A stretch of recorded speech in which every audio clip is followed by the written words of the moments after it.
Get this audiobook for free today at theaudiobook.co.uk. It is not for me to be so cavalier with the lives of others, however. In much of my life, from 1977 to 1987, people appear who are known in the public world, and to whom I cannot give convincing pseudonyms.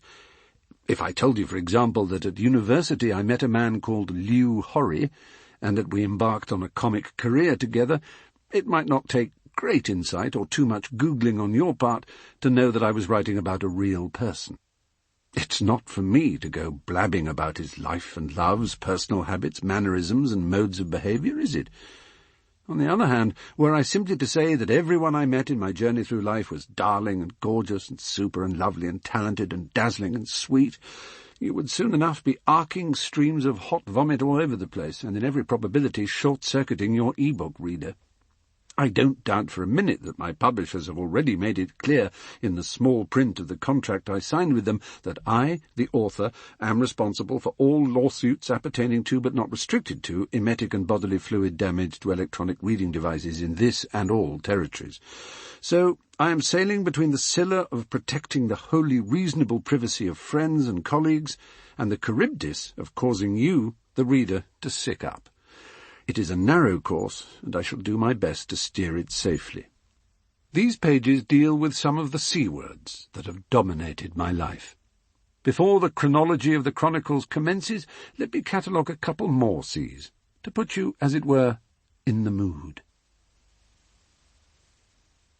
C is for C12H22011, for cereal, for candy, for caries, for cavities, for carbohydrates, for calories. Shades of the prison house begin to close upon the growing boy. William Wordsworth, Intimations of Mortality. To care about my body would be to suggest that I had a body worth caring about.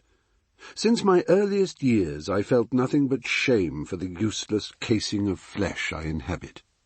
It couldn't bowl, bat, or catch, it couldn't dance, it couldn't ski, dive, or leap. When it walked into a bar or club, it didn't attract lustful glares of desire, or even faint glances of interest. It had nothing to recommend it beyond its function as a fuel cell for my brain and a dumping ground for toxins that might reward me with rushing highs and reasons to be cheerful. Perhaps it all comes down to breasts, or the lack of them. While it is true that I was once a babe, I was never, I think, a suckling. I have no memories of being clamped to the nipple, and believe myself to have been bottle-fed from the beginning. There are psychologists, schooled in this tradition or that, whether Kleinian, Freudian, Adlerian, Jungian, or insert name Herian, I cannot say, who hold that the tit or T-tissue has a significant, even crucial bearing on human development. I can't recall whether the theory suggests it is the denial of mother's milk or the overabundant supply of it that stores up problems for later life, possibly both. A lot of bosom pressed into your face at a tender age, and you could grow up with a Russ Meyer or Jonathan Ross breast fixation.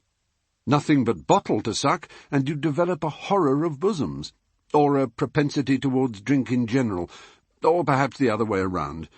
All absolute poppy-wash, of course. False mammary syndrome. There are plenty of brothers and sisters, identical twins even, fed on the same infant diets, who have turned out different in every particular, except the irrelevant one of physical appearance. My brother and sister were treated just as I was in infancy, and we could not be, fortunately for them and the world, less alike. So let us suppose that the vices and weaknesses that I am going to tell you about now are peculiar to me and were bestowed upon me at birth, along with the moles on the back of my legs and the whorls on the pads of my fingers. Which is not to say that I am uniquely alone in the possession of these weaknesses. Far from it. They might almost be called the failings of my generation. Once we get beyond milk, whether breast or formula, we move on to the hard stuff. Solid food.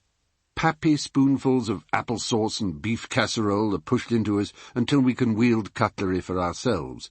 One of the first and most forcible ways in which a child's character begins to express itself is through its attitude to food. In the late 1950s and early 1960s, food meant breakfast cereal and sweets. I was one of the first wave of infants to be exposed to child target.